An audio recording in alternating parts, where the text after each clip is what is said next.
शुचौ देशे प्रतिष्ठाप्य स्थिरमासनमात्मनः नात्युच्छ्रितं नातिनीचं चैलाजिनकुशोत्तरम्। शुद्ध भूमि में कुशा, मृगछाला और वस्त्र है ऊपरोपरी जिसके, ऐसे अपने आसन को न अति ऊंचा और न अति नीचा ऐसा स्थिर स्थापन करके। तो सज्जनों, मुस्कुराइए। आप सभी को मेरा प्रणाम। जय सिया राम। कन्या गुरुकुल के लाभार्थ मानवता मिशन द्वारा आयोजित इस आत्म संयम चिंतन सत्र में आपका स्वागत है।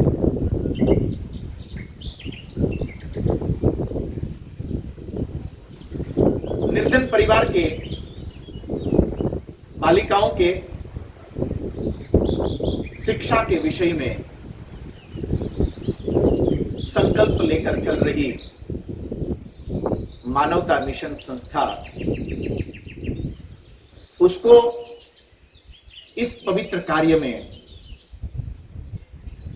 सहायता मिल सके और इस चातुर्मास और विशेषतः इस श्रावण मास में हमें भी पुण्य करने का एक मार्ग मिल सके, ये तदर्थ इस अपील को लेकर ये आत्म संयम विषय पर ये चिंतन सत्र चल रहा है।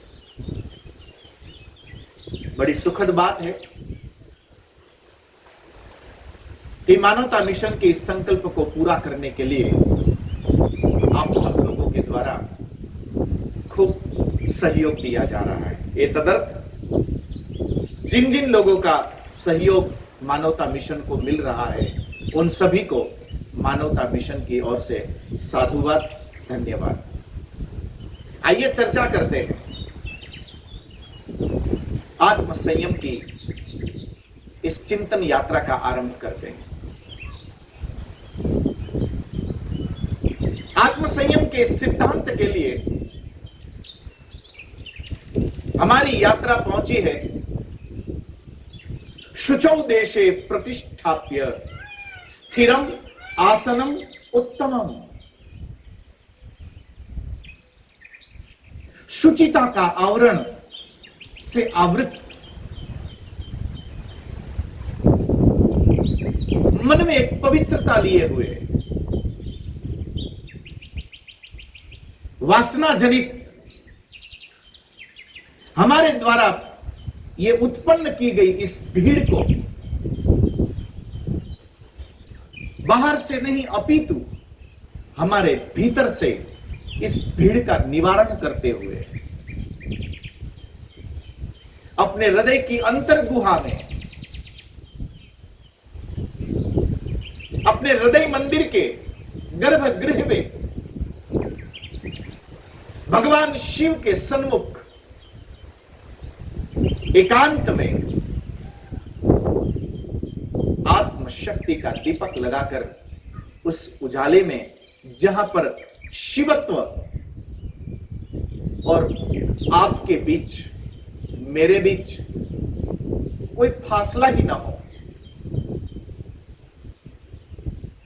ऐसा जिसने शिवत्व को प्राप्त कर लिया अपनी अंतर गुहा में, किंतु वहां पहुंचकर यदि एक दर्शनार्थी बनकर हम यात्रा कर कर वापस लौटे, तो ये हमारी अभी तक की हुई पूरी यात्रा एक क्षणिक सुख का कारण बन सकेगी, किंतु ये पूर्णानंद देने में असफल रहेगी। चूंकि एक गंतव्य तक हम पहुंच चुके हैं जहां पर हमारे और शिवत्व के बीच में अब कोई व्यवधान नहीं है, जहां पर या तो ईश्वर है और मैं हूं। इस अपने और ईश्वर की सन्निधि के बीच में अब चूंकि कोई व्यवधान न बचा है, तो एक आत्म संयमी साधक को चाहिए कि अब यहां पर वो कुछ देर के लिए रुके, स्थिर हो। शुचौ देशे प्रतिष्ठाप्य स्थिरम आसनम, तो बैठने के लिए एक आसन चाहिए। इस गर्भगृह में, अपने हृदय की अंतर गुहा में, एकांत में जिसने अपना आसन लगाया है, ऐसा आत्म संयमी साधक ईश्वर की सन्निधि का अनुभव प्राप्त कर लेता है। योग की भाषा में कहे तो वो योगारूढ़ होता है। आसन के विषय में यदि हम विचार करें तो नाम देकर भगवान श्री कृष्ण कहते हैं कि कुशासन वो बिछाकर हम बैठे, अथवा मृगछाला बिछाकर कोई बैठा हो, अथवा वस्त्र का आसन बिछाकर कोई बैठा हो। श्री कृष्ण कहते हैं कि कुशासन के ऊपर मृगछाला और मृगछाला के ऊपर वस्त्र का आसन बिछाकर उस आसन के ऊपर बैठकर जो अपने एकांत के इस अनुभव को प्राप्त कर रहा है, जो शिवत्व को पी रहा है, जो अपनी समग्रता में, अपनी सुधि में शिवत्व का अनुभव कर पा रहा है, अब इस अनुभव की समय मर्यादा थोड़ी विस्तृत हो सके, थोड़ी ज्यादा देर तक टिक सके, ये तदर्थ आसन के विषय में चर्चा हुई। पूज्यपाद आचार्य नथुराम शर्मा अथवा आचार्य रजनीश जी अपने प्रवचनों में कहते थे कि व्यक्ति को अपनी एकांत गुहा में पहुंचकर चाहिए कि अब वो सुखासन में बैठे, सिद्धासन में बैठे, पद्मासन में बैठे, जिस आसन में अनुकूलता हो उस आसन पर वो अपनी अवस्थी को स्थिर कर वो अपनी एकांत गुहा में, अपनी हृदय गुहा में, ईश्वर के सन्निधि में अपने अस्तित्व को नहलाता हुआ, शुचितापूर्ण आचरण करता हुआ आत्म संयमी व्यक्ति योगारूढ़ हो सकता है। क्योंकि योग के विषय में इनका गहरा अनुभव है, तो अपने उस गहरे अनुभव के साथ वो इस प्रकार के आसन की चर्चा करते हैं। जैसे ध्यानस्थ हनुमान बैठे हो, आपने चित्र में देखा होगा, स्थिरम आसनम उत्तमम,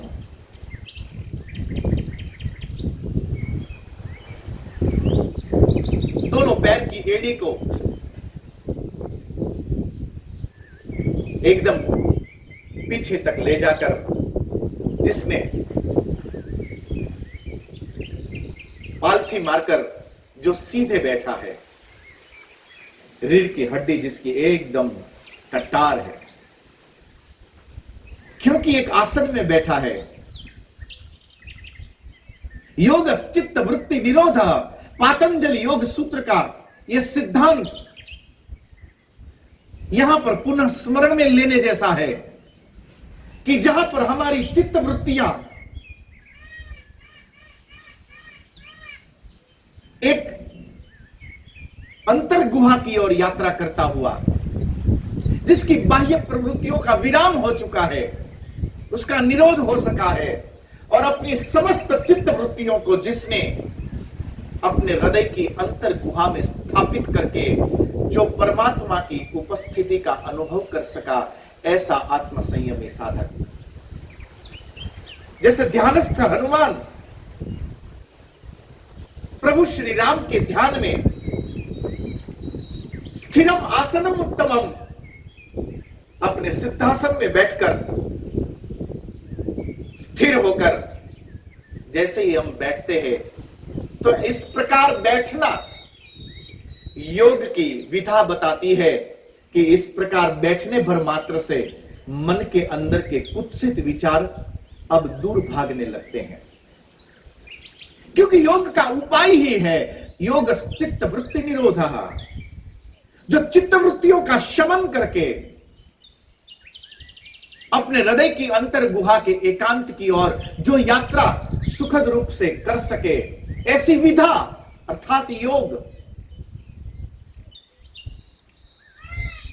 यहां पर योग का अर्थ केवल भिन्न भिन्न प्रकार के आसन, जैसे जैसे आपका अभ्यास बढ़ता चला जाएगा, उन समस्त आसनों के ऊपर आप विजय पा सकोगे। और ऐसा जिस आसन पर, कहने का मतलब कि जिस आसन पर आपका विजय प्राप्त है, ऐसे आसन पर सुखपूर्वक बैठा हुआ अपनी एकांत गुहा में दूसरे दृष्टि से देखे तो चैलाजिन कुशोत्तरम, ये 3 प्रकार की वृत्ति है।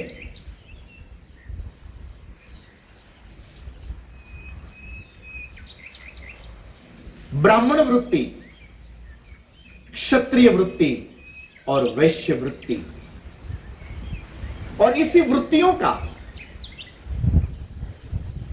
यहां पर आसन के रूप में भगवान श्री कृष्ण नाम देते हुए बताते हैं।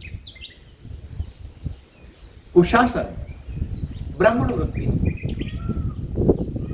जो अपनी दीनता के आसन पर अब आरूढ़ होकर जो गायत्री के मंत्र प्रभाव से अपने चित्त की शुद्धि किया हुआ, अपनी वेद निष्ठा, अपनी शास्त्र निष्ठा, अपनी ब्रह्म निष्ठा पर उस मार्ग से होता हुआ जो अपनी एकांत गुहा तक की यात्रा कर सका है, ऐसा आत्म संयमी ब्राह्मण कुशासन।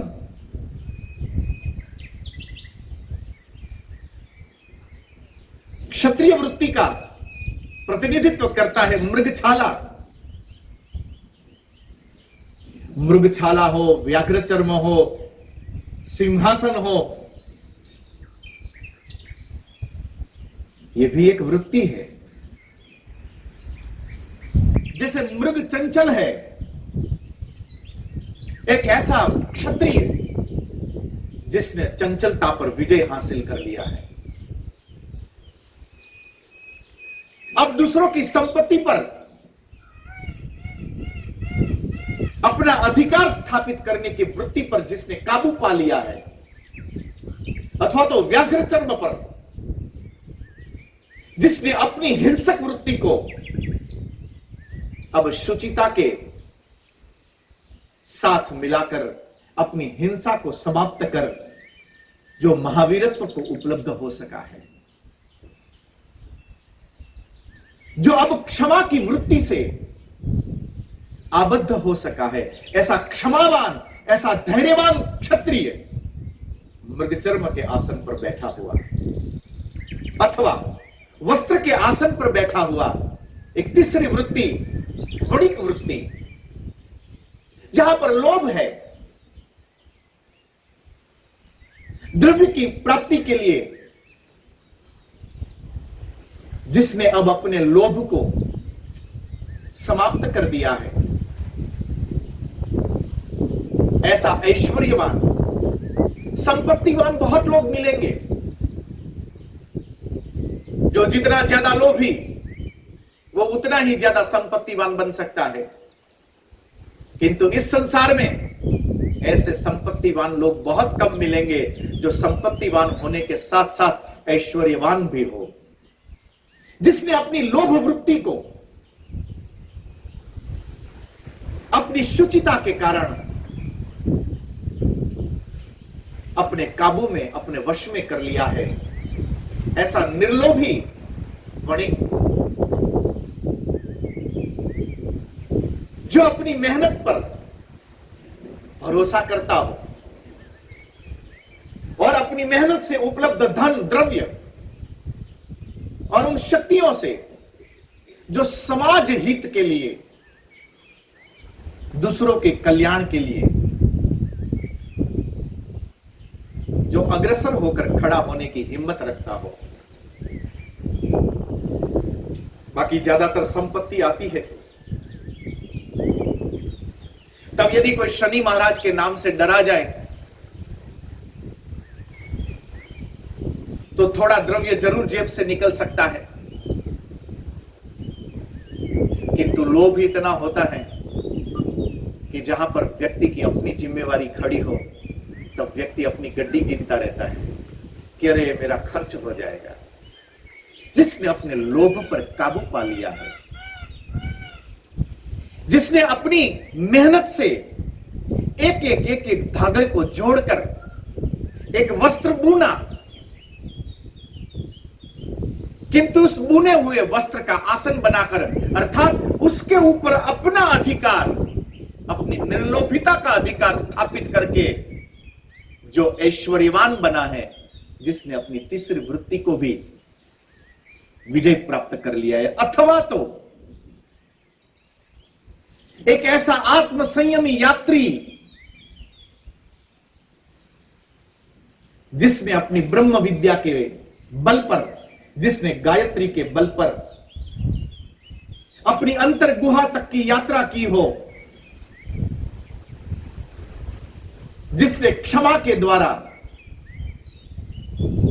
अपनी हिंसक वृत्ति पर अपना काबू पा लिया हो और जिसने अपनी निर्लोभिता के द्वारा अपनी संपत्ति को ऐश्वर्य में बदल सका हो, ऐसा एक आत्मसंयमी यात्री, ऐसा एक योगी अपनी अंतर गुहा तक की यात्रा करते हुए योगारूढ़ अपनी योगत्व की परम यात्रा को प्राप्त कर सकता है। स्थिरम आसनम उत्तमम, ऐसे आसन पर जो स्थिर बैठा है, निश्चिंत बैठा है, अबाधित बैठा है, ऐसी जिसकी स्थिरता है, स्थिरै रंगे स्तुष्टुवाम शस्तनुभिर, यजुर्वेद कहता है कि वही देव की स्तुति करने के लिए या देवताओं की पूजा अर्चना करने के लिए उपयुक्त यजमान है, जो अपनी शरीर की मर्यादाओं को लांघता हुआ, जो अपने संकल्पों के भीतर स्थिर बना रह सके, वही यज्ञ करने का संकल्प करे। क्योंकि ऐसा व्यक्ति जब यज्ञ का संकल्प करता है तो ऐसे व्यक्तियों के द्वारा यज्ञ संपादित हो सकता है। यज्ञ कर्मसु कौशलम, संसार के जितने भी कर्म हैं उन समस्त कर्मों का यदि समाहार किया जाए और यदि उसको एक प्लेटफॉर्म पर लाकर खड़ा किया जाए और यदि उसको नाम दे सके तो उसका नाम है यज्ञ। और इसीलिए ऋषि ने कहा कि यज्ञ कर्मसु कौशलम, जो अपने कर्मों को करने में जिसने कुशलता हासिल कर ली है, ऐसा कुशल कोई दक्ष व्यक्ति, ऐसा कोई संकल्प सिद्ध व्यक्ति, ऐसा कोई आत्मनिष्ठ व्यक्ति, ऐसा कोई योगारूढ़, ऐसा कोई आत्मसंयमी साधक यज्ञ को संपादित करने में सक्षम बनता है। ये अस्तित्व, ये जीवन, ये भी एक प्रकार से यज्ञ है। जिस यज्ञ भूमि में संकल्पों के, विचारों के, शुभता के, भूत द्रव्य को लेकर श्वासोश्वास की क्रियाओं के द्वारा एक आत्मसंयमी व्यक्ति इस जीवन यज्ञ रूपी यज्ञ को प्रतिक्षण प्रतिपल संपादित करता रहता है।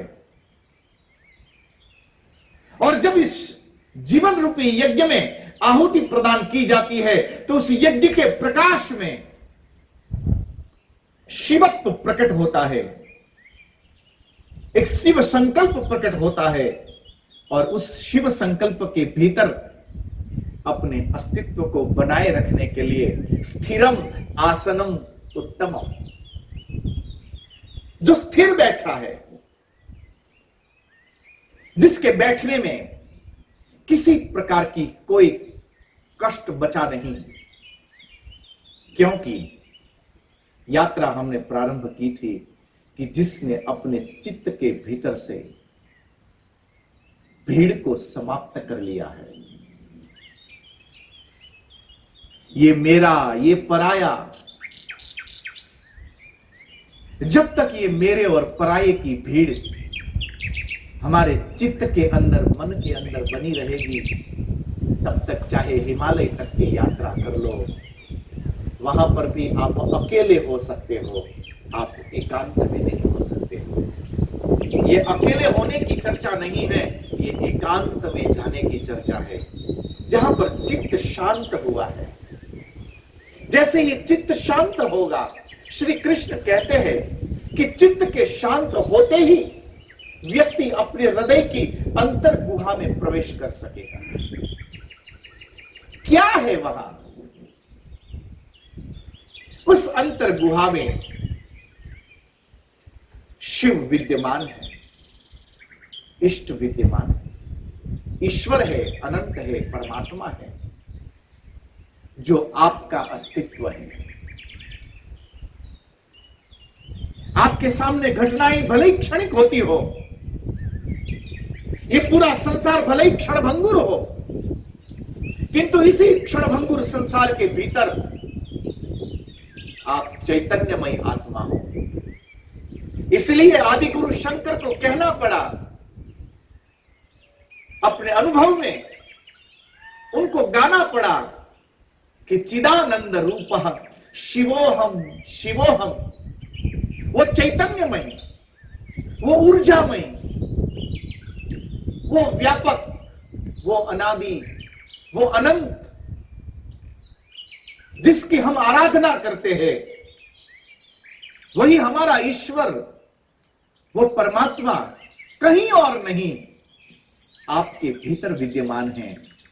और जब तक वो आपके भीतर है, तब तक आपका अस्तित्व है, बाकी द्रव्यों का कोई अस्तित्व नहीं है। पंच महाभूत से बना ये शरीर, इसका अपना कोई अस्तित्व नहीं है। अस्तित्व तब तक इस शरीर का है जब तक इस पंच महाभूत को जोड़े रखने वाला वो परमात्मा हमारे भीतर है। तो जिसे हम मैं कहते हैं, वो मैं, ये कोई पंच महाभूत शरीर नहीं है, ये कोई इंद्रियों का जोड़ नहीं है। इस इंद्रियों के जोड़ के भीतर इस पंच महाभूतों को बांधे रखने वाला वो परमात्मा, वो परब्रह्म है, जिसे हम मैं के नाम से जानते हैं। और जैसे ही व्यक्ति, जैसे ही कोई आत्म संयमी साधक अपनी अंतर गुहा में प्रवेश करता है, उस समय वो अपने मैं से रूबरू होता है, जिस मैं को परमात्मा के रूप से जाना जाता है। ममैवांशो जीवलोके जीवभूतः सनातनः, उसी का एक अंश जो हमारे भीतर है। और जब वो मुस्कुराता है, तब रोम रोम मुस्कुराने लगता है। जब उस मैं से आत्मसंयमी साधक रूबरू होता है, उसके रूबरू होते ही पूरा अस्तित्व सुचिता में नाम लेता है, पूरा अस्तित्व परम श्रद्धा की ओर यात्रा प्रारंभ कर देता है। इस अंतर गुहा में जो पहुंच सका, वहां पर जाने के बाद क्या करना? तो पहला काम कि कुछ क्षण के लिए उसी अंतर गुहा में रोका जाए। आज प्रयत्न करिएगा, अपने घर में सीधे बैठकर अनुलोम विलोम करते हुए गहरी सांस लीजिए, रुकिए, श्वास को छोड़िए, कुछ क्षण के लिए रुकिए, गहरी सांस लीजिए और अपने श्वास को आते जाते देखते रहिए। धीरे धीरे रोज ये अभ्यास करते चले जाना। धीरे धीरे कर कर आपके भीतर से ये जो माया का संसार, ये भीड़ जो बनी है, ये धीरे धीरे ये भीड़ छटने लगेगी। जैसे ये भीड़ छटेगी, आपको एकांत का अनुभव होने लगेगा। जब एकांत का अनुभव होने लगे और गहरी सांस लीजिए और अपने भीतर उतरिए और अपने भीतर उतरकर खुद को देखिए। बॉडी को नहीं, आपके भीतर जो मैं बैठा मुस्कुरा रहा है, आपके भीतर जो मैं परम पावन है, उस मैं को, आपके अपने भीतर के अस्तित्व को, उससे एक बार रूबरू होइए। वो मुस्कुराए तो मुस्कुरा दीजिए, यदि वो रोए तो रो लीजिए। वो जैसा करे आप करते चले जाइए। उस समय का आपका रोम रोम अनंत के साथ जुड़ता चला जाएगा।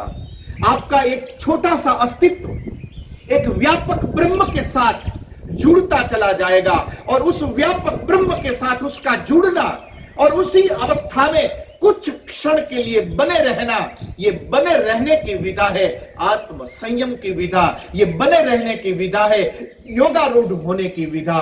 और इसी विधा पर आगे और चर्चा करने के लिए पुनः आपसे मिलने की आशा के साथ आज बस इतना ही।